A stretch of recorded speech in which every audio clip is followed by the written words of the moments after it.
Hi friends, I'm Kim Spangler. I'm here with Alabama Care, and I've got my son Colby Spangler and Alex Bimes today. We're going to go over a few things about learning how to create your own team, your own supportive decision-making team, and we're going to learn about the LifeCourse Tools and how those are involved in the process, and a little about some long-term supports. So we're really excited to dig in and share some really valuable resources with families and caregivers. So I want to introduce my son. Wait. You're good. It's on. Okay. Hey, I am Colby. Hey, Colby.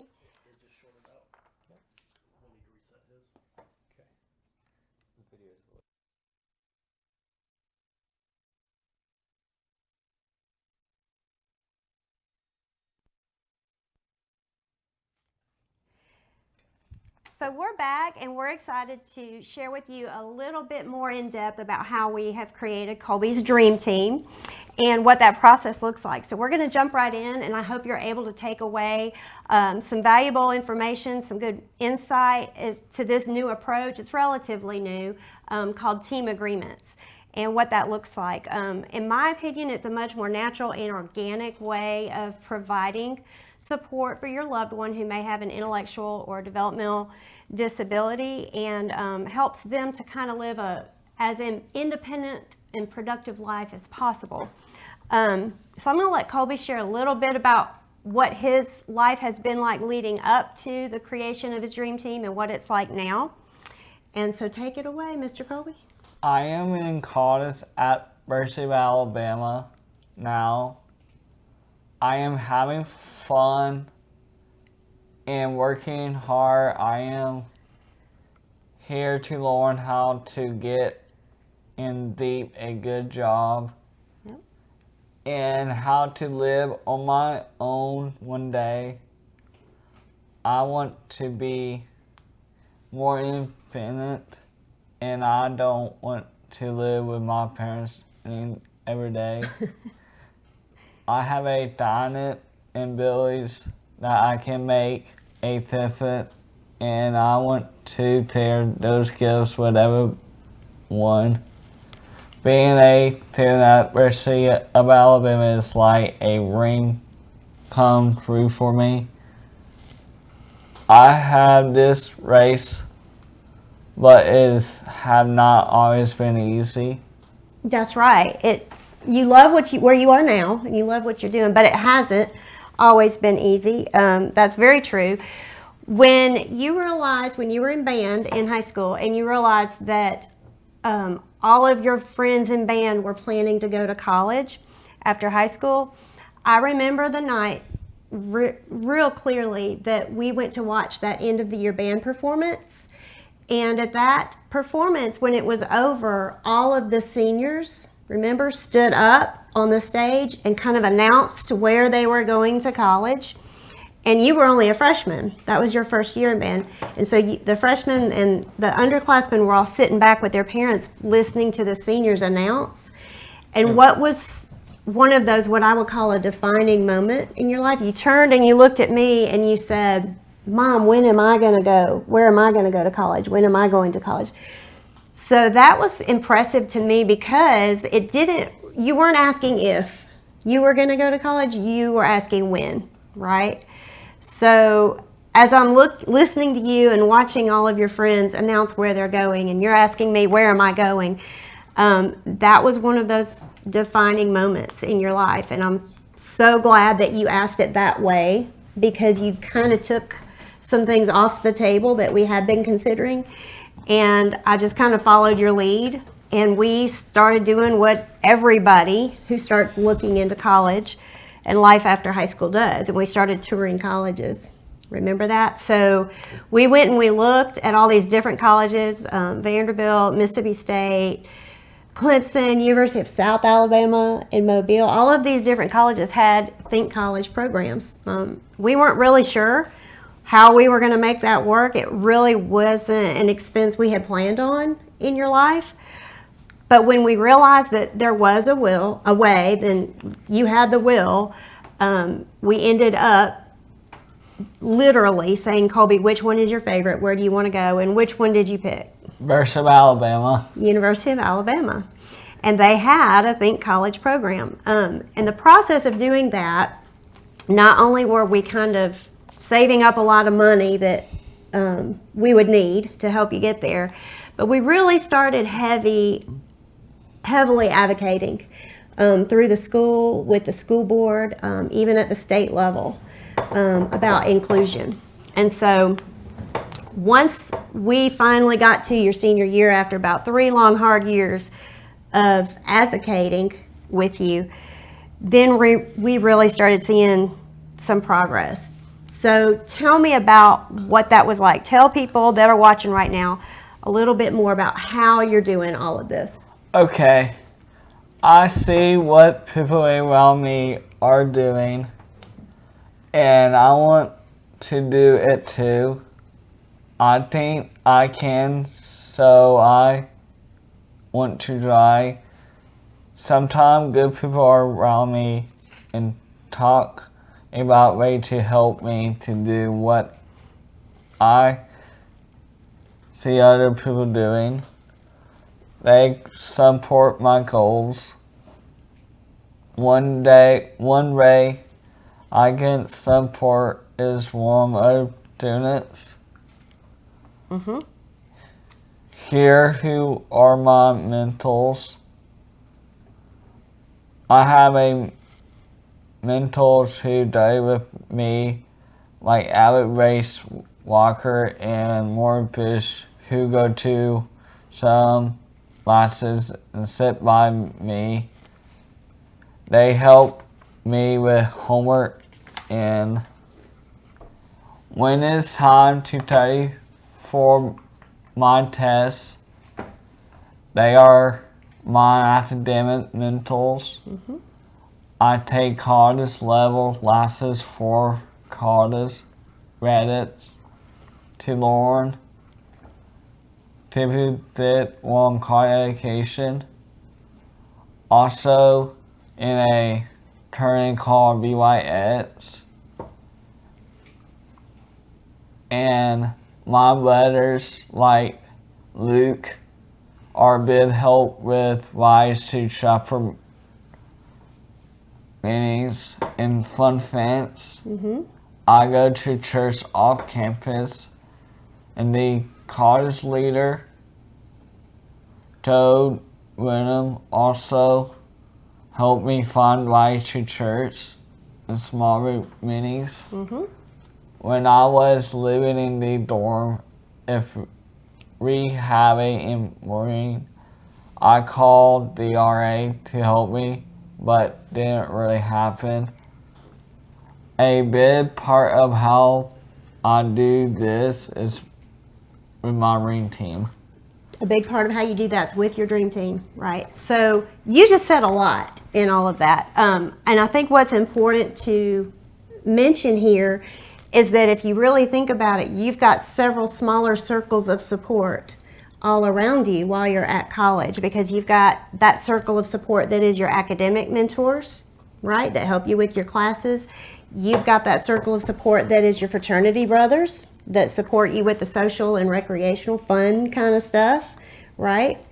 And then you've got your circle of support that helps you with your spiritual growth, and so even more social through church going on. And then even further than that, you've got the faculty and staff at the University of Alabama that kind of help you with the curriculum, right, and plan things. And then on top of that, you've got your dream team. So you're at a time in your life and a place in your life where you've got a lot of support all around you. And I'd like to think Mom and Dad support you a little bit too. So I think it's really important to note that it's become a very productive way for you to live with having this many natural supports, okay? And so all of these people on your dream team, all of these people at college, they all have a role to play in those supports. And so when we started, we already kind of knew we were going to be doing the dream team before you went into college, but when we started to really look at what's that team going to look like, who's going to be on it, and how can they support you, we took some notes from a course I had been through called the LifeCourse Tools, and we kind of paid attention to what was already going on in your everyday life with your natural supports there. And we realized that we've got a lot going for us we really want to capitalize on right now.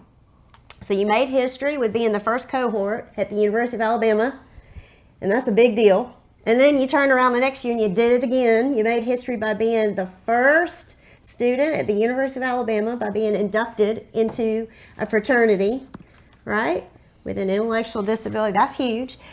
And what was really impressive to me is that last year during COVID, you had a job that you brought with you to the University of Alabama. You had already secured it at home, and you worked at Publix throughout COVID as an essential worker while you were managing your studies at school and making history. So kudos to you. That's pretty awesome. Okay. And I just wanted to kind of brag on you there and talk about all those different circles of support you have, because it's definitely important to know that you've had a lot of people cheering you on in the process and supporting you, right? So we're going to go into your dream team a little bit. We're going to talk about the LifeCourse Tools. And before we talk about the LifeCourse Tools in your dream team, I want to kind of mention that there's some key elements involved, some key supports. But first, let's let you go here, and then we'll talk about the 3 things that happen when you look at the LifeCourse Tools. Okay. Sorry. Go ahead. They are halfway through, and Who is they? Your dream team? Yeah. they are halfway through. A role. And they help me with decisions I make in that part of my life. Once I have those people in my life who are so good at what they do, I ask them questions about it. They all meet with me just to talk. They send minis about my friends. They are my friends too. You get by. I get by with a little help with my friends. Yeah, you do. That's the perfect song to go with this. So when we look at the development of your dream team, we had to incorporate the LifeCourse Tools. And the reason why is because they had already put everything out there, and it was just so easy to pick up and run with, right? And so I highly encourage anybody watching and listening to Google the LifeCourse Tools, and we're going to go into it and talk about it a little bit to kind of touch on the basics here. But when you look at the LifeCourse Tools, there's 3 things that you probably should keep in mind as you're reading through. And the first one is that there's an intentionality to everything. It's not just something you do on the fly. It's not something that you can even attempt to do without seriously sitting down and thinking about it first. You have to write down your goals on a piece of paper. You have to write down action steps toward those goals that you're going to take. And you even have to write down a time frame as to when you expect to meet those goals. And I don't know who it was, but a researcher a long time ago said that you are 5 times more likely to reach your goals when you write them down, and you write down the time frame that you think is appropriate for you to have met those goals. So that's what we did, and we use the LifeCourse Tools to do it. And the other big idea behind using the LifeCourse Tools is that you're building natural supports. And so that's really important because it helps the person you're caring for or the person you care about to live a normal life, to live as close to normal as they can get. I call it the ordinary life, but it's really important to look at, just like you did in band, what are the people around me doing? How close can I get my life to mirror what is expected and normal in society, right? So the best way to do that is by building your natural supports. And that can take a long time, but it isn't hard to do, right? You just go out there and you be real intentional about it. Hey, I'm going to go talk to this person on this day about these things, and we're going to brainstorm together about how we can support Colby, right? So building natural supports is a big part of it. And then the last part that we noticed that we didn't even understand until we were done with it is that it's just an organic way for metacognition to occur, for you to think about what you're thinking about, for you to be always kind of aware in the back of your mind of what your goals are, what your plans are, and whether or not the steps that you take every day are getting you toward those end goals, right? And so that was kind of important going through, is hanging on to those 3 big ideas. So the first tool that we wanted to share with you is called the trajectory. And when you look on the screen, I hope you can see the trajectory, but the trajectory is basically, you write, there's an arrow that goes diagonally across, and you write on top of the trajectory the things that you want to accomplish. And at the bottom, you can see the little icons of the pictures of the different life stages. So if you are doing this for an infant child, then something that might be on their trajectory is a developmental milestone like crawling or walking, right? But if you're doing it for someone in high school who's transitioning into adulthood, then something that might be on the top of that trajectory is graduating from high school. So they don't have to be difficult. They don't have to be small. They can be big. They can be anywhere in between. They can be something specific or unique to you. But you try to write down the things that are goals to you in that age and stage, wherever you are, right? And then underneath the arrow, at the bottom of the arrow, you become real intentional about writing down the things you don't want to happen, right? So I remember when we did your trajectory, we wrote at the bottom of that arrow, Colby does not want to sit at home after high school. Colby does not want to be in a day program after high school, because you had already told us, I want to go to college, right? So that was one of the things we did not want to happen. And I think that's important, because when you have the ideas of what you want, that's great. But if you're not really clear on what you don't want, you may not even realize from the day-to-day that those steps are leading you toward what you don't want, unless you've labeled them and identified them, right? So another thing might be for somebody with medical concerns, we don't want to be in the hospital. So what are the small things? What kind of diet are we going to have? What kind of medication do we need to keep us out of the hospital, if that's something that you don't want? So that's an easy tool to use.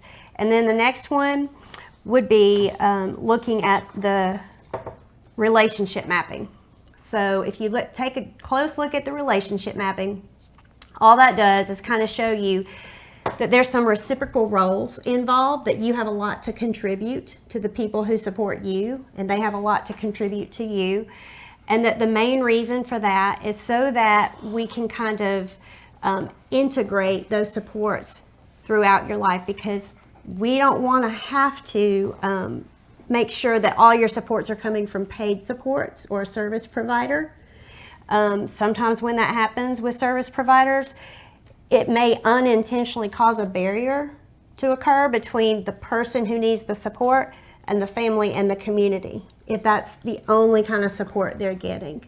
So while paid supports and provider services are important, and that might be part of something somebody needs, it doesn't necessarily have to be all of what they have, because you can go out into the community, whether it's your family or church or neighbors or friends, and develop more natural supports, right?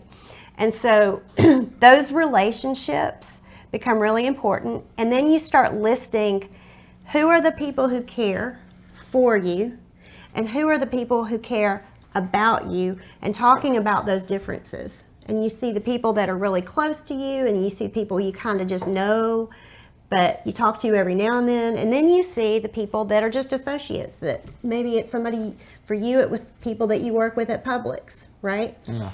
And so there's all of these different dynamics and levels involved, and it becomes real important for you to kind of label and identify those roles, and then you can kind of lay it out on a chart through the LifeCourse Tools so that you have names and you have roles, and you see where they contribute to you, and you see how you contribute to them.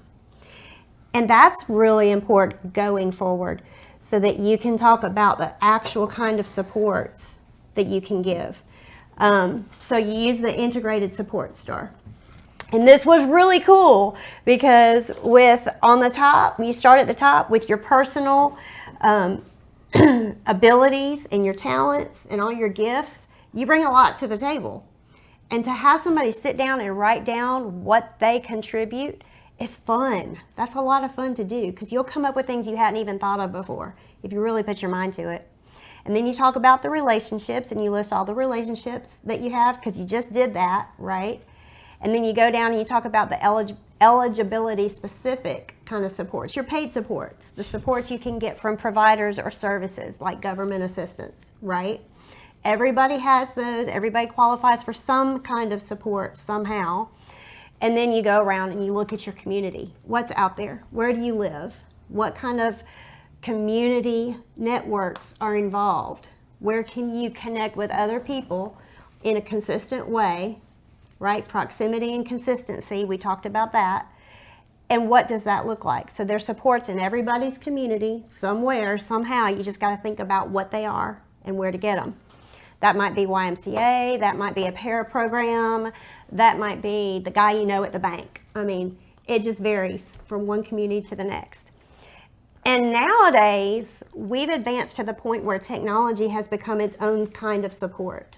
I know that when you move into your smart home, we are looking at getting you the device that goes on the back of your stove that will turn itself off in case somebody forgets to turn off the oven or the burners, right? So you use your phone, your iPhone, you use your iPad, right? I use Life 360 so that I can have some peace of mind when you're at college and I can see where you are, know where you are. We FaceTime each other a lot, so those are all different kind of technological supports that people use. And they're out there, you just gotta see them, identify them, and maybe there's some more that you need. Another fun thing to do with the support star is to kind of divide each section in half and look at, this is what I have now, this is what I might need in the future. So if you can take each of those sections and identify what you do have and then identify what you might need later, that kind of helps you to be even more intentional about where you're going in your day-to-day. All right. And then last but not least, we looked at the life domains. And so the life domains were really important because with all of the research that happened, everybody started to notice these were the things that everybody uses supports in every day in some way. So the first one with the little picture of the sunshine, the yellow one, everything's color coded too in the LifeCourse Tools, so that makes it easy to use. But the sunshine picture with the calendar, that's your daily life, and we kind of created that with employment for you. But so we had to identify what are the things that you might need support with in your daily life and your employment. And then the other domain was living. What is your living situation going to look like? Community living, integrated living, independent living, right? So that's the brown one with the house on it. And then the next one was your social and recreational, picture of the people in the group with their arms together like this, making sure that you're included with everything that's out there for you to be included with. Right now in college, it's Bucks and church, right? So that you can be socially included and have lots of fun doing it. And then you had this little blue circle with the picture of the badge and the heart on it. That was your health, because to be honest, a lot of all this can't really happen without your health, right? So we needed to really, really look at what kind of supports you needed to maintain your health and live in a healthy way and productive way. And then there's a red circle that's got a little picture of a badge with a person in the middle of it. And that is your safety and security supports, just to make sure that people who have an intellectual disability, they might need someone like a representative payee to manage their funding with their money so that they don't get taken advantage of. And then another one might be knowing what to click on and what not to click on when you're doing internet searches, right? Or maybe it's something as simple as what kind of smart home technology would be important for this person to have or to use. So having those kind of conversations about that subject.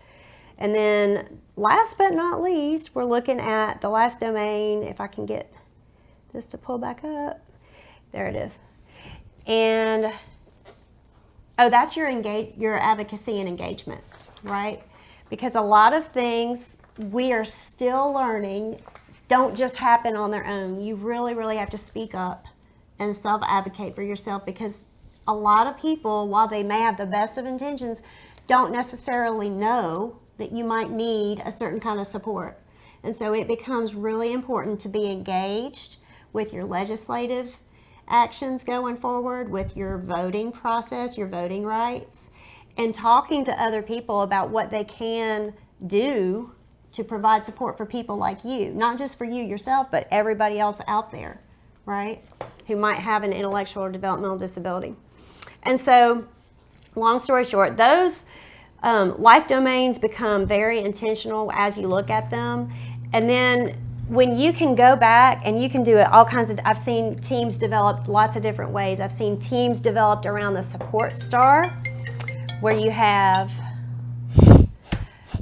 5 people on a team and each person is over one of those sections of the support star. I've seen teams developed around the 3 buckets of support that are within the LifeCourse Tools. You can go online and see more about those.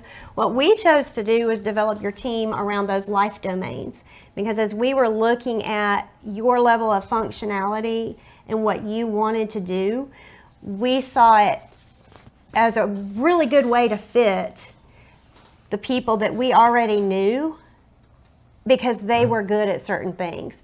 So let's kind of talk about that and go through your team members one at a time. All right, so we finished the LifeCourse Tools activities. We started making your dream team. We put it together. That process didn't happen overnight. That whole process took about 6 months. It wasn't a quick fix. We didn't just say, okay, we want you to do this and you do that. It took about 3 months for us to determine who we wanted to be on your team. Lots of conversations about how you knew these people, how you felt about these people, and if you wanted them to be on your team, right? And then we had to actually go to these people, sit down and have conversations about what that would look like and if they would be willing, right? And so we did that. And so you tell me, once we did that, where we were and how that worked and what it looked like when they decided, yes, we'll be on your team. Wait. Right here. Let's read this one. I know, but Mom already did that. I'm going through it faster than I should have. Sorry. Okay. I meet them for lunch at restaurant that is close to where I live. I try my scooter there and read my reading binder.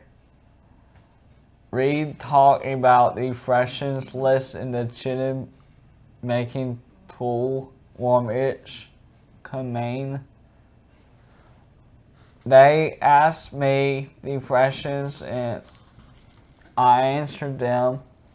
We put a chat mark next to my answers.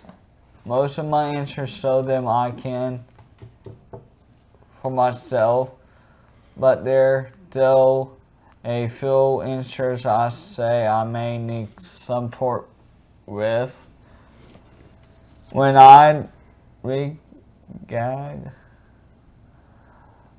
talk about my goals and my next steps, and I show them my new Contributions page. It helped them think about all the things I am good at doing. I asked them if they need me to help them with anything. Sometimes they say yes, so I do. That's right. So you're literally going to lunch with your dream team members and you're meeting with them one-on-one about what their role is, right? And so then you're showing them what you can do, and they're talking about ways they can support you. And there's a list that you check. There's a literal list within the LifeCourse Tools that you check off. I can do this. I might need help with that. I can't do this by myself at all, right? And so they kind of get an idea of where you are, where you might need support. And then you talk about those things that you might need support with and how they can support you. And so you just finished meeting with several of your dream team members at lunch. You rode your scooter right down the street. You got 2 more to go. That's right. And y'all all talked about, you went through your binder, your dream team binder, and you talked about, here's where I am, here's what I can do, here's what I might need help with, right? So that process is not hard. It just takes some intentionality and some time to do. All right. Good job. So when you got done with that, I want you to tell us whether or not you like this process, because we're 2.5 years in now. We're going into your 3rd year since we started all of this of your dream team. So you tell me how you feel about it. Yes, I like it. And while we did it, can we show everyone who is my team what we do? I want them to talk to. Yeah. Very good. Sounds like a plan, Colby. Next time we meet, we'll introduce your team members to everybody watching and listening, and we'll let them talk to you about how they do what they do. We just happen to know somebody like Miss Heidi. She's an ER nurse, and she's known you all your life, and she's really good at what she does. She's been doing it for years. Who we thought that would be the perfect fit for the role of healthy living. And that could be applied to every person on your dream team. So I know you don't know this yet because dream teams haven't really found their way out into the world yet. You're kind of a pioneer in that too. But when you look back 10 years from now, I think you're going to be able to look at the people on your team and be like, wow, I've got a really great team of people. You're really lucky about who's on your team and how they are experts in those different life domains. All right, so let's do that next time. Sound like a plan? Okay, see you next time. Roll Tide. Roll Tide. Thank you, Colby. First of all, I'd like to say I'm really looking forward to that broadcast, Colby, introducing your team members there. That's going to be a pretty cool one to walk everybody through who's on your team. And congratulations on today and sharing more of your story in the LifeCourse Tools. So awesome job, dude. So one of the things I wanted to do is try to highlight the similarities and kind of compare and contrast the difference between what you're doing with Bridget and what we're trying to do with Colby, because I think there's a lot that they have in common there. And so being the good mom I'm trying to be, I wanted to make sure I had really learned about all of his different options available and what that looked like. So I realized there's this whole other thing out there that you're doing with Bridget, and it's very close to what we're doing with Colby, but it is a little bit different. And so I wanted to talk to you about that. Sometimes when people are looking into this, they realize guardianship becomes an issue, and then they have to make a decision. Is this person that I'm supporting somebody who is really and truly in need of someone to be their guardian, or are they not? And so with Bridget, y'all decided she would need her own guardian, right? Yeah, that's correct. And it was, I think that guardianship was very early on in her life. And then my grandfather was her guardian, who is her father.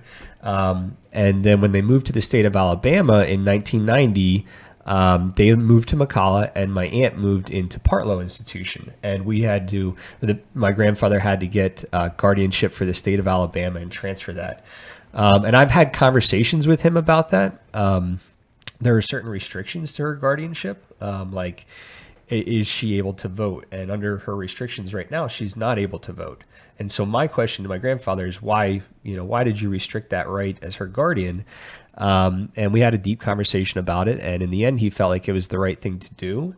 That if she were to cast a vote, it would be somebody else telling her how to cast a vote, and she wouldn't quite grasp that. So it would be someone taking advantage of her. So things like that.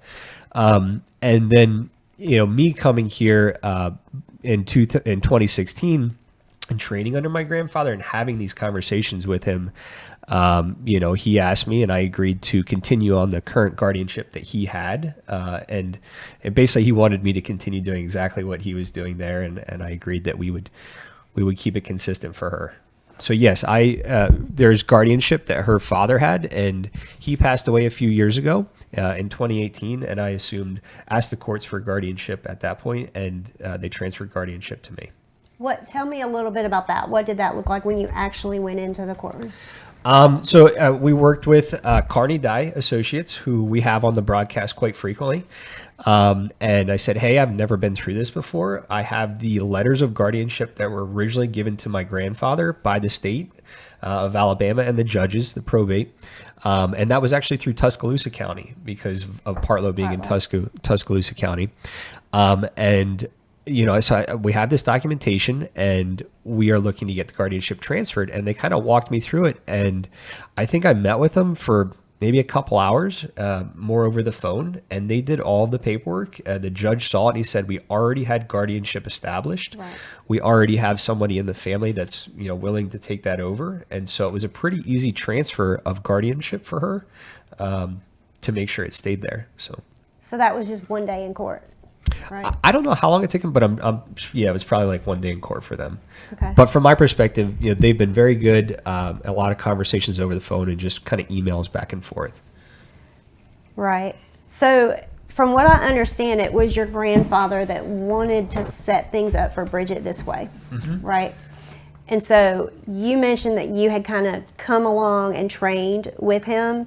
Tell us a little bit about what that looked like, how you were learning about Bridget, and then Bridget's life from that point on. So I came to the state in November 2016 and started training with my grandfather. And what that really means is, I would come down during the summers and every year, and I would visit my grandparents, and my Aunt Bridget would come back to the house and we'd have like dinners together, spend time together. But I didn't really, I'm 34 now, she's 57. So what's that, 23 years right there? So we had a little bit of a gap there. And I didn't really get to know her very well. Like I knew she was my aunt, my family member coming down for just a week. So part of my first onboarding in helping, continue her long-term care was to spend a lot of time with her, being over at her place all day, all night, seeing exactly how she lives, going on community outings. So just really spending a lot of time with her. That was the first thing. You were just intentional about observing, it sounds like. Yeah, and having her get to know me. So if I'm supposed to be the person that's going to replace her father in that role in her life, she's got to be able to trust me. So I want her to make sure that I'm a trustworthy person, that whenever she's in my company, good things are going to happen. So I wanted to establish that relationship early, and that meant spending a lot of time with her. Whether that, there are certain things throughout her day where she really has to have somebody that's reliable with her, because she feels uneasy. One of those things are when she's transferring from like the car to a wheelchair. Now, during that time, it's very hard for her to support herself. She relies a lot on somebody to be there. So when I first came here, I was recognizing those situations where she's a little uncomfortable and seeing and me stepping in and supporting her during that, just to make that physical, emotional connection that she knows I'm around. I can be, counted on. Mm-hmm. So trying to create that from the start and spending a lot of time with her. That kind of goes back to the reciprocal roles that I was talking about within the LifeCourse Tools, because that's incredibly important, to know that there are things that you're going to be contributing to Bridget because you care for her and about her. But then there's also things that Bridget will contribute to you in that relationship. So tell us a little bit about how Bridget contributes. To me personally, she's opened my eyes just to, I think a lot of people, when I first came and I read the diagnosis and all what the doctors were saying, it was kind of a limited view from the outside of what Bridget can accomplish, what she understands, those types of things. And when I started to spend more time with her, I started to get to know her personality a little bit. Like, she's a jokester. You know, there are times when I've been at the house and I'll walk out the back deck, and her favorite place in the house is to sit in her chair. Nobody else sits in the chair, but it's kind of by the back door. And I'll walk on the back door. Maybe I'll be looking at the flowers or just checking out the backyard to make sure it's up to par. And I'll turn around, come back inside the house, and the door is locked. So she's totally turned around in her chair, locked me out. I'll look through the window, and she is just bawling laughing. You know, so then I got to walk her out to the front or to the garage and get back in the house. So it really opened my eyes to like who Bridget is and what she's capable of. And then kind of got mad at the doctors a little bit, you know? And so that was always one of the first things whenever she meets new people. You know, one of the first things I'm out is she's smart. She knows what you're saying. She may not be able to communicate it, but she knows what's going on. And a lot of times when she gets frustrated, it's because she feels like people don't give her that credit and don't involve her in the things that she's doing. Sure. So that it kind of opened my mind in that way. And then, you know, for people that I meet, it's like, let's just have a normal conversation and see where this goes. So trying not to come into any conversation or relationship with pre-concerns or anything like that. Yeah, and then presuming competence in the process. Yeah, presuming competence. I like that word, that phrase there. Yeah. Yeah, so that's something that, you know, and I think she's a light in everybody's life that she's involved in.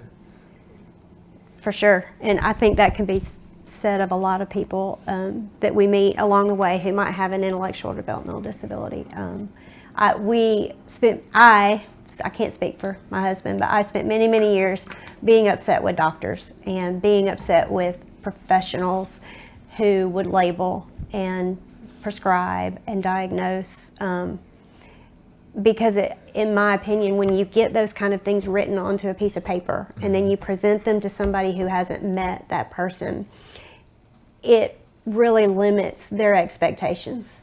And so I've tried really, really hard throughout the years to stop doing that.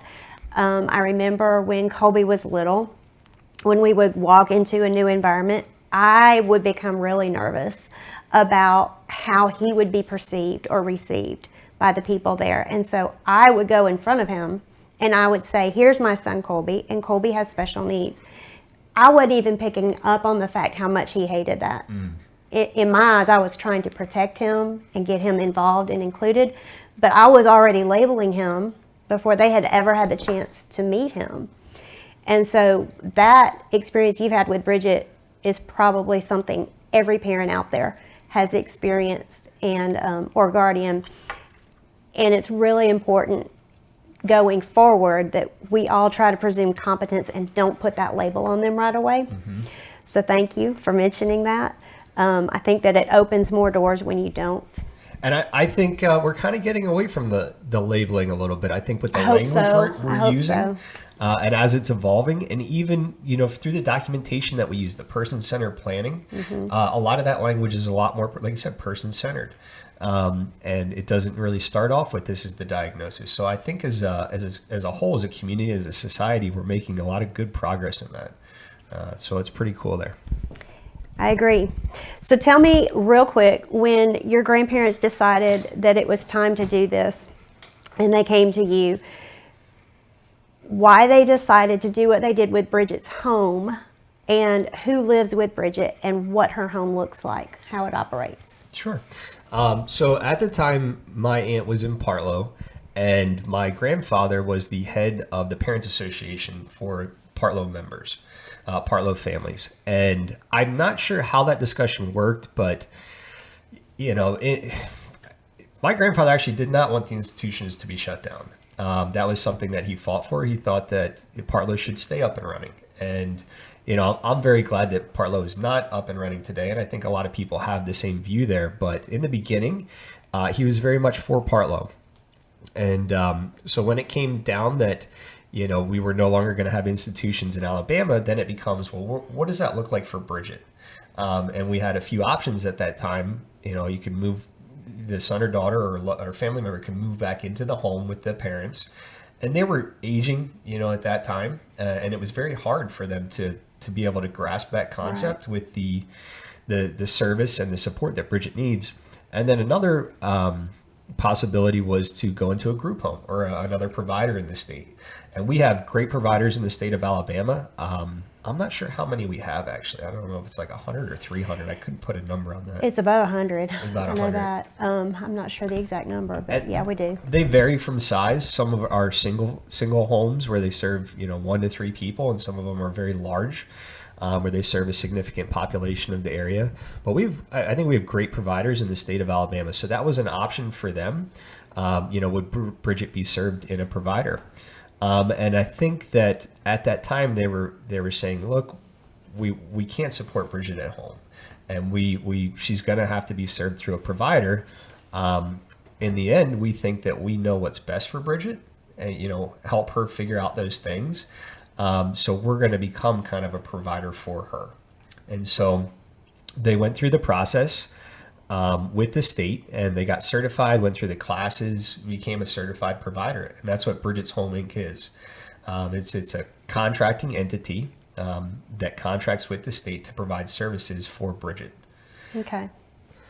So that's interesting. So they didn't want her to go into another home, so they created her own home, basically. How does she get supports? The supports that come into Bridget's home, how does that work? Like, so I know there's more than one person, but is there a waiver service provided? Does that work through the waiver? What does that look like?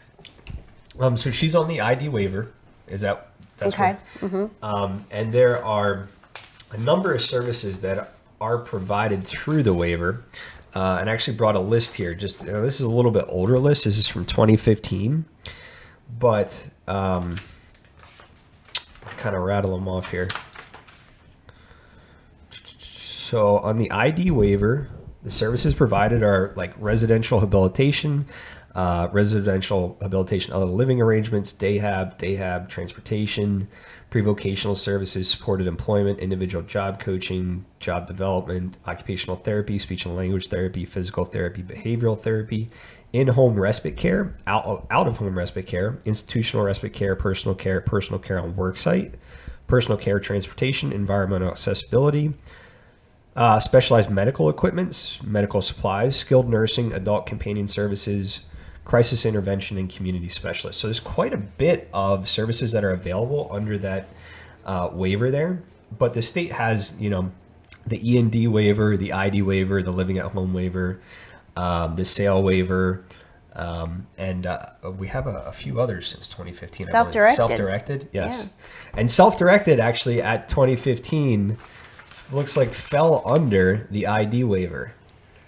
We're getting there. We're trying to change that, but yeah. So these are the services, and I think this is really important. You'll see families, or I'll meet families that say, well, my son or my daughter needs these services in order to achieve what they want to in life. And that really comes back to the state's going to say, yes, we agree with you. Your son or daughter, your loved one definitely needs the supports, what they want to achieve in life. And then the state's going to say, but what do they want to do? We need documentation. And that always goes back for us to the person-centered plan. What goals does Bridget have for the next 12 years? How does that look like on the daily and the weekly basis? What does she need to accomplish that?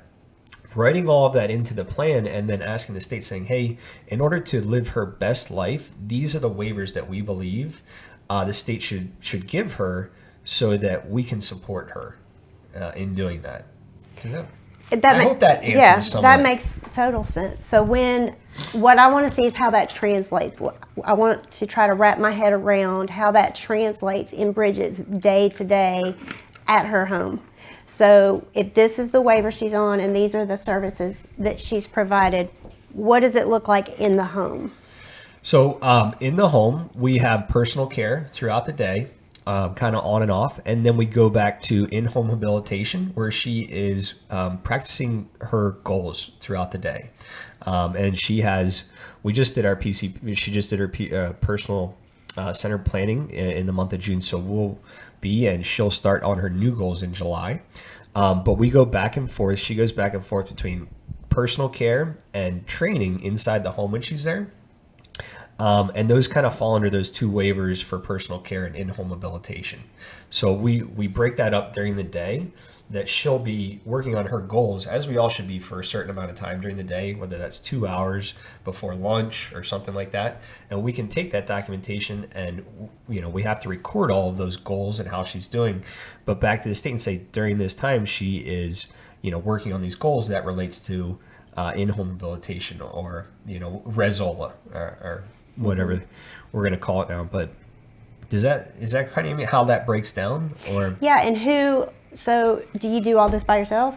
No, there's no way that I could do that. There's no, I don't know how my grandmother did it for 14 years. And for moms and other caregivers out there that don't have support, the stories that I've heard, my heart goes out to you.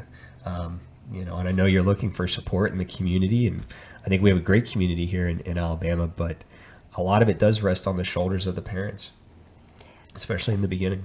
So what if you were the parent and because you've experienced this yourself now, what would you tell another parent as far as who do you look for? But I know y'all bring people in to the home with Bridget. Mm-hmm. How do you find them?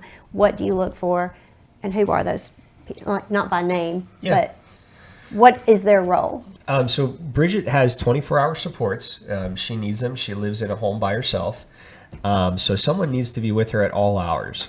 And so what that means for BHI, Bridget's Home Inc., is we have to hire caregivers for her around the clock. So we have a team of 3 that kind of throughout the week transition there and make sure that someone's with her at all times. But it's tough finding great caregivers. Something I will say is kind of a culture that my grandparents put in is spending a lot of time with the caregivers, especially up front, and supporting them, in the right ways.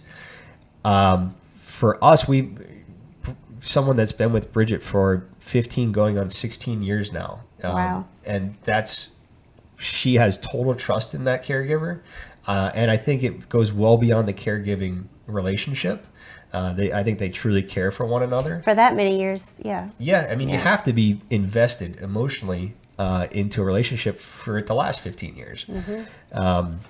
And, some other caregivers that have been with Bridget have been with her for 7 years, 6 years. That's impressive. Yeah, and it so really is. I'll put that on my grandparents of creating that culture of giving the support to the caregiver, but also being quick to find the right people. So the hiring never goes away from a provider standpoint. Right. You're always going to have to, something's going to happen. Somebody's going to move. Mm-hmm. Somebody's going to retire. You're always going to have to find people. The way that we do it, we used to do it, the best luck we ever got was in the newspaper. Back when newspapers were kind of a big thing. But now circulation is very down. Right. And a lot of people are more online. So we'll use, Indeed kind of services. Okay. We'll use Craigslist if we have to. Now, there are some other good ones through Alabama that cost a little bit more. What is it? So you're literally going out and putting ads in. Oh, yeah. 100%. And we'll do this quarterly.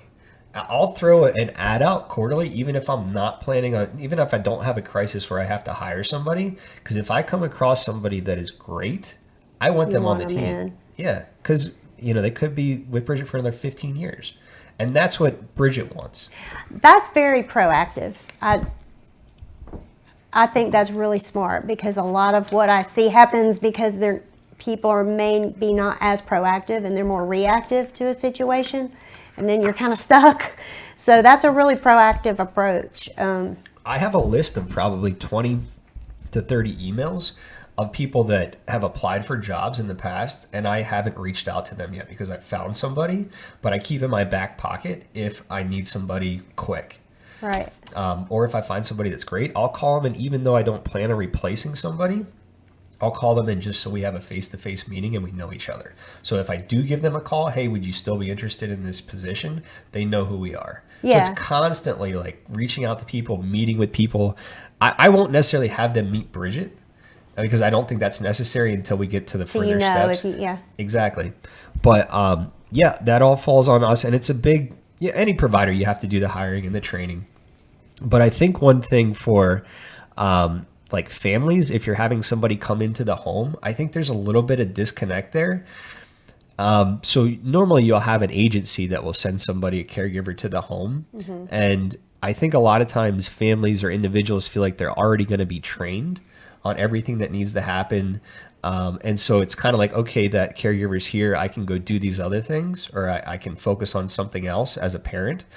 And I think it's really important that, nobody knows how to take care of your loved one or yourself as much as you do. Right. And so when that caregiver or somebody new comes into the home, spend a ton of time with them. Get to know them very well, but also train them very well how to take care of you or your loved one there, and really spend a lot of time with them. And another thing that, I would say is a tool in your pocket there is to have a schedule for that time that caregiver is supposed to be there. Have a schedule that's broken out throughout the day, because it's a cheat sheet for you to train and hold the caregiver accountable, but it's also a cheat sheet for the caregiver to stay on track.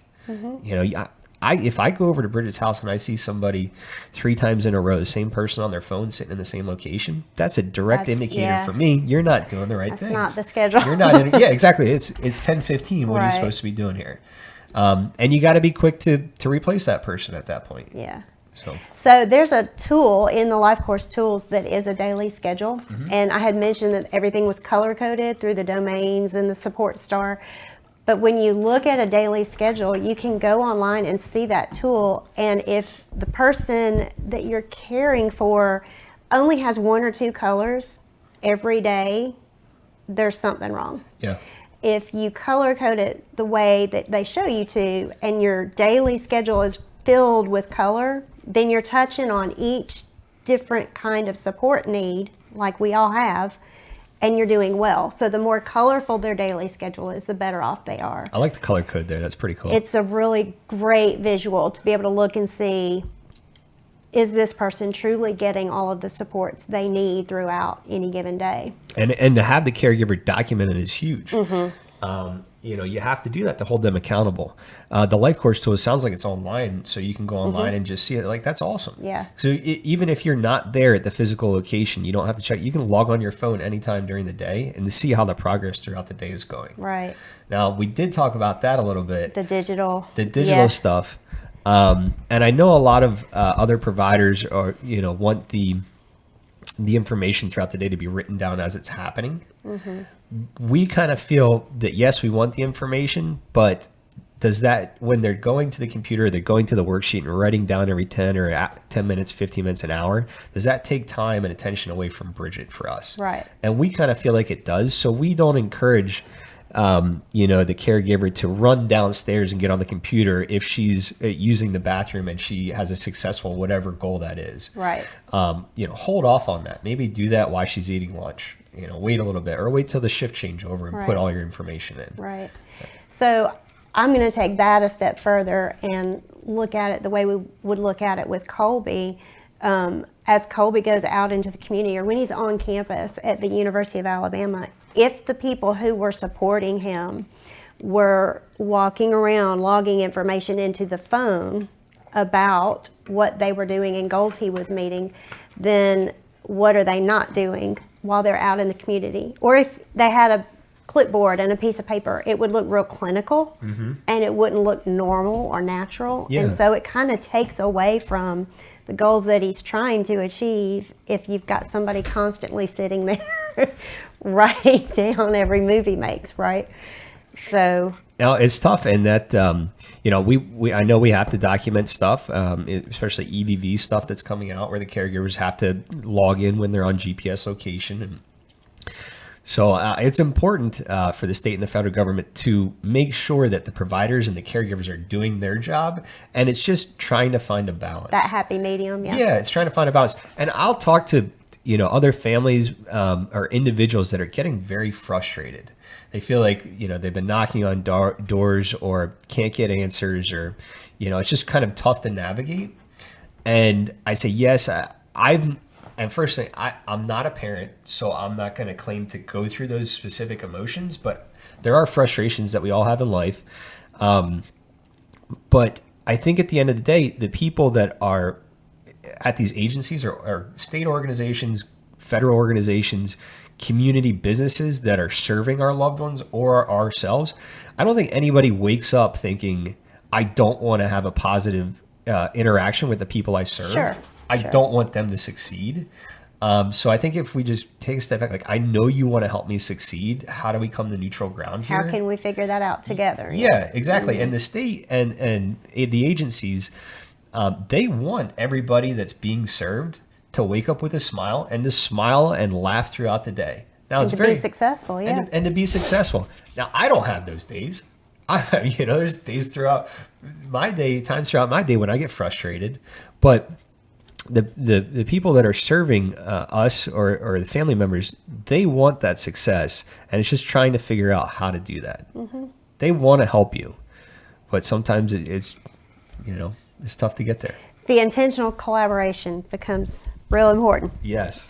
So when you were doing this with Bridget and you were going through the hiring process and you were figuring out what services and supports Bridget would require, what else could she do, what sticks out in your mind as far as why this is the perfect setup or the best environment for Bridget? What do you think, if you could tell anybody else, we appreciate being able to do it this way because? Well, I think it goes back to my grandfather too. Why do this setup for her as opposed to having her live in another provider setting? And I think for him it was kind of the long-term success, the possibility there. It's tough to, we've talked about articles that have gone around where providers in a different state are closing, mm-hmm. and then you have individuals that are being served there that don't have anywhere to go. Maybe the other providers don't have room. And so kind of from that standpoint, I think the thinking for my grandparents at the time was, if we do this and we do this right, we'll never have to worry that Bridget will be out on her own or that she'll have to go through some big transition. And I think that's where they kind of started from. And since I've been here in 2016, I don't have a lot of experience with other providers, but I know my aunt is very happy where she is. She loves where she is. She loves the people around her. And I think she'd be pretty irritated if she were to be put in another environment that she has been, having a great time for the last 15 years. I will say one story that my grandparents shared with me is coming from Partlow. She had been receiving services at this location for about 6 months before Christmas. And so they really found out that Bridget was taking okay, this is my space now. This is where I live. I'm not sharing this with other people like at Partlow or anything like that. She came down and there were presents under the tree during Christmas. And her first thing was she kind of looked around, at everybody to see if anyone would be like, no, you can't do that. And they were like, Bridget, this is your place. These are your presents. This is your Christmas tree. And she ran over there and she used their, kind of walkers, got over there and started opening the presents on her own. And that was kind of a big thing for her. Like, nobody's going to, this is my place, mm-hmm. That kind of thing. So it was an ownership for her, okay, cool. But I think that they had the right idea. It's not the best, situation for every individual or family, but I think it worked out well for my family and Bridget. It sounds like she's got a lot of ownership involved, and it sounds like she's got a lot of choices that she's able to make within that environment that she may not have had in a place like Partlow. And so I can see her embracing it and doing well, and I would love to be able to see more people be able to take advantage of the way y'all are doing this for Bridget. So if somebody wanted to do what y'all are doing, can you give us a set of bullet points of a how-to? You got to go and do this first, which I guess would be the guardianship? Well, no, I mean, I don't think it would do anything with the guardianship. The first thing is, the fundamentals. I would do the LifeCourse tools that you guys are doing. Well, yeah. I would do the self-directed Waivers. teams. I would do the teams. Okay. Supported decision-making teams. I would build these concrete blocks, because no matter what the environment or no matter where you're living, you have these core things that you can fall back on. Like if you have a supported decision-making team, no matter if you're living in Hoover or if you're living in Vestavia or if you're living in Auburn, you have that core. That's a building block that can be with you forever. So I would start there with everything that you guys are doing. And then I would also go to the person-centered plan. And I would start there with building what that day looks like, the goals, so that you have these tools to help the state make a decision about what type of waivers are available. And then, if you did decide that you wanted to be a provider, there are classes through the state that you would have to sign up for. You'd have to take some tests. And I haven't done this personally. This is when we first opened up in 2005. So I've never taken a course. It'd probably be a good thing for me to do.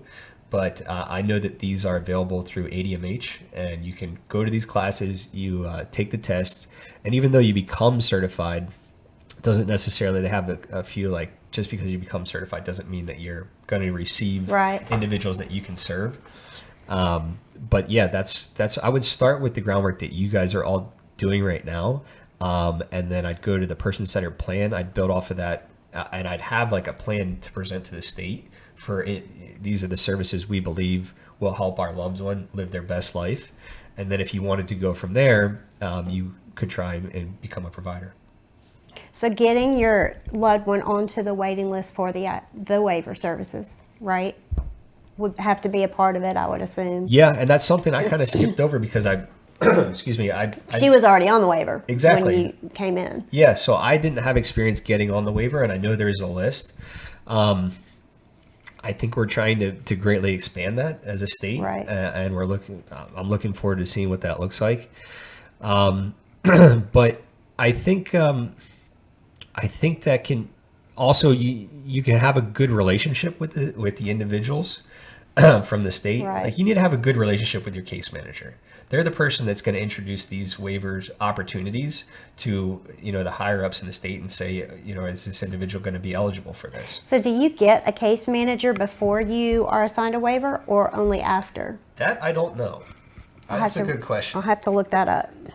And Bridget's case manager has been with her for about 5 years now. So we have she calls me, I text her, email. We have a good relationship there. I think it's important for the individual to have that relationship. Sure. Because I would say even the case manager could be part of that self-directed team, or not self-directed, supported decision-making team.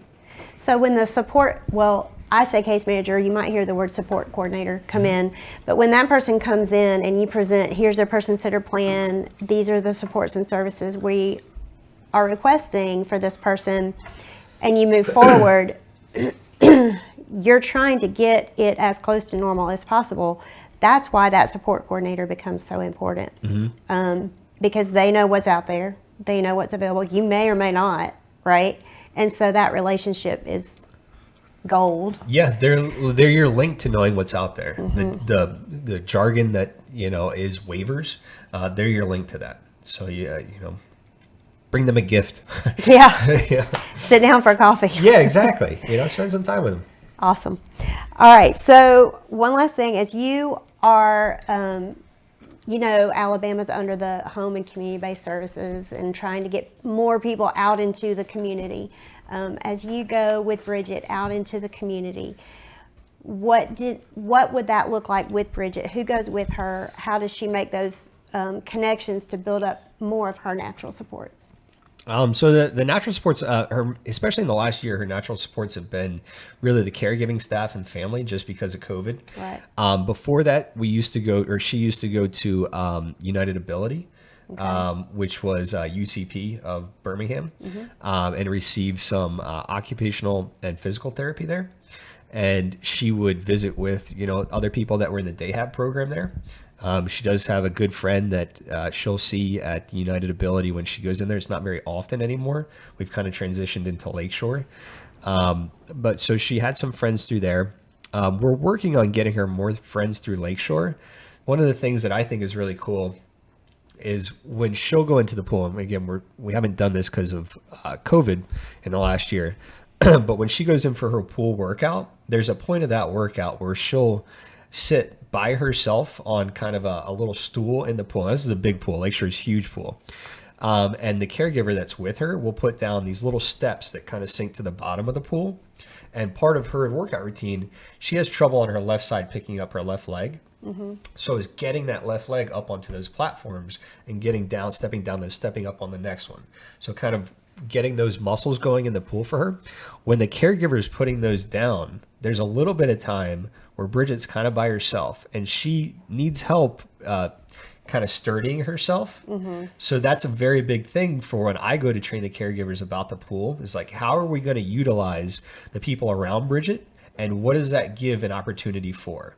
There are other people that are sitting on that stool and they're just, maybe they got done their workout and they got a jet on their back. Bridget loves jets. They got a jet on their back. And these are people that Bridget's seen week after week. And we noticed this before COVID, week after week, because they're there at the same time. Right. And so they're familiar with Bridget. Bridget's seen them before. And it's like, hey, Bridget's going to sit here on this stool. And it's a big stool that wraps around. There's probably 4 or 5 other people there. I'm going to put these, little bridges up on the bottom of the pool. It's going to take me 30 seconds. Would you mind sitting next to my aunt and just being here for her to give her a little support? Everyone's, I'll do it. And I'll go and I'll get the little ramps and I'll look over. They're just, how you doing today? Yeah. Those kinds of things. So they're not paid supports. They're people who happen to be there. People that go to Lakeshore, yeah. And they're doing a workout and it's like, hey, would you guys mind? This is my Aunt Bridget. We're doing a workout too. Would you guys mind just sitting next to her, maybe butting up a little bit on her shoulder so she doesn't tend to lean into the water? And they love it. Bridget loves it. Yeah. And one thing about Bridget is it's hard for her to hold her head up. So her communication style, she's interacting with you, is she'll give you good eye contact. Mm-hmm. So I'll look over out of the corner of my eye to observe that. If she's looking down and away, I understand that she's not enjoying this interaction. Maybe this isn't a good idea to introduce new natural supports. But if she's looking up and she's giving eye contact and she's nodding her head a little bit, like, shit, she's comfortable here. She's enjoying what's going on. So we'll try and enhance situations like that. It's been tough in the last year. A lot of her other supports are through her long-term caregivers' families. Okay. So, Bobby's been with Bridget for 15 years, and all of Bobby's family knows Bridget. Bobby has grandkids that Bridget enjoys being around, playing with, playing with toys. So it's like an extended family for exactly. Bridget, right? It's a great way to put it. It's extended family for Bridget. And as we come out of lockdown here and the pandemic, we're always looking for ways to do that. And I appreciate you asking the question because I think I kind of said, I like to go out and do stuff with other people, whether that's I'm going to go shopping or go eat and stuff like that. And I think for Bridget to have somebody that she could do that a couple times a month with on a regular basis, maybe that would be linking up with another family or whatever that looks like. But to have someone consistent, because girls like to go shopping together. Right. My aunt's like every other woman. She's 57. She's about to be 57. She likes to do these things. Mm-hmm. When a male doctor walks into the room, she's, hey, how are you? She loves it. That's cool. So yeah, a lot of her support network is caregivers and her family and an extended family through her caregivers to start out with. But every time we're in the community, her caregivers are trained to say, hey, this is Bridget. Do you want to introduce yourself to her? We don't shy away from that. And she'll tell you yes or no whether she wants to interact. Right. She's like, it's like, okay, well, she doesn't want to say hi right now. That's okay. Right. So we try to introduce Bridget to as many people as possible. But I would say that Bridget is kind of an extroverted introvert or whatever, however that comes out, because she'll be extroverted and want to, be around people and engage. But when it comes time where she's like, okay, I'm done, then she's done. Then it's get away from me. I just want to do my own thing right now. There's no talking her out of it. Oh no, yeah. And she'll. I met her, so I remember seeing both sides that you're referring to. One of the things that I think that you kind of touched on was Bridget's communication Even though she may not be verbally communicating, she's communicating somehow. And so I think that becomes really important, because so many times we will make the assumption that if they're not verbalizing their communication, then they're just not talking at all. And that's so not true. That's so not true. If we can learn how to pick up on what they are communicating, because they are, it's just up to us to try to figure that out. And then also on top of that, as we take people out into the community as a community, learn to engage with that person by asking, how does Bridget communicate? What does it mean when if Bridget is scratching her hand or whatever? And just not being shy, because you said when you asked the people in the pool, they were happy to. And we had the same exact experience with Colbys Team. I was nervous. Colby wasn't nervous, but I was nervous going forward, because in my mind, I felt like it was such a huge ask of these people who owe us nothing, right? We just wanted to ask and see if they would. Every single one of them, easily and immediately, well, sure, of course. And some of them even said, we would be honored. And that was me not giving them credit for wanting to be involved. I mistakenly, I think, made the assumption they might not want to be involved, when that wasn't true at all. It's kind of like getting out of your own way a little bit. Yeah. So sometimes I'll get in my head and it's like, oh, I'm getting too overwhelmed by this. It's not going to work out. And it's like, I'm just going to try it. And then it works. And I'm like, what was I why did I waste that what was time? the holdback? Yeah. But I like how you said going out in the community, and actually, I know that you've been at the Able Center before with a group of individuals that are out and about and enjoying the day, and Bridget's been to the Able Center before as well. Cool. So she'll join Lorenzo Brown. Mr. Brown runs a great program there in Birmingham. I don't know if it's Homewood or Birmingham, but Homewood, yeah. And so we've got some people there today from ARC with him. He runs the Life Skills program and a bunch of other programs there out of the Able Center. So these opportunities, she really loves being around kids, though, is what we try and do the most. So she loves being around, I would say 6 to 10 maybe. And so we'll try and increase that percentage on her community outings. We've gotten a little bit of feedback, pushback, because we were like, well, let's go into the schools. Yeah, that's what I was immediately thinking. They won't allow it. Oh. So it's somebody that, for whatever reason, they won't allow it. So then it's like, well, do we do church Bible study VBS. groups? Yes, during the summer, that kind of stuff. So we're looking into that. But I don't understand why she couldn't go into a 4th or 5th grade classroom when they have reading time once a week, or play time or something like that, and engage. Well, she probably could. So depending on the people school you talk to. Yeah. So if anybody has any good connections there, I'd appreciate it in the chat of maybe giving us an introduction, because that's something that we're actively looking for. Yeah, absolutely. Wonderful. Well, I'm going to try to get some of these resources listed in the comments going forward. So thank you so much. Well, thanks for having me. This is the first time I've been more nervous today before like all my other interviews, because I'm the one that's because it's on you now. Yeah, exactly. I don't get to ask a question, I got to answer. So, but I appreciate you having me on. And if there's any questions, in the future, we'll bring it up and maybe do another broadcast on them. Absolutely. Something like that. So, Mrs. Spangler, thank you for interviewing me and having me on. Colby, Mr. Spangler, I appreciate everything that you've done today. And I look forward to the next broadcast that you guys do. So. Sounds like a plan. All right, at this point, we'll go ahead and end the broadcast. We'll see you guys next time.